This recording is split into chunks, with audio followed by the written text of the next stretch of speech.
నేను వెనక పెట్టకండి ఇట్లనే ఇరగొట్టిందా అయితే దాన్ని ఉంటే సరే ఇక్కడ ఎన్ని నెలలన్నా కానీ కూర్చుందాం ఇక్కడ అదే అర్థమైంది. నేను కూడా కూర్చుంటున్నా.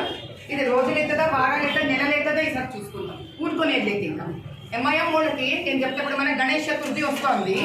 ఇది శాంతంగా అవుతుంది కదా, వద్దు అంటే ఎంఐఎం లీడర్కి వద్దు.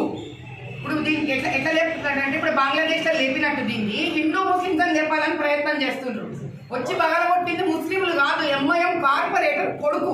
కాబట్టి ఈసారి మనం కూడా దీన్ని ఎంఐఎం కార్పొరేటర్ కొడుకుకి అరెస్ట్ చేసేదాకా ఊరుకునేది లేదు. ఎండోమెంట్ మినిస్టర్ దిగుతాడా, ఎవరు దిగుతాడో చూస్తాను. అవసరమైతే నిరాహార దీక్షలను నన్ను కూర్చుంటా, కానీ నేను ఈ నిమిషంలో ఇక్కడి నుంచి కదులుతా లేను. Decision taken.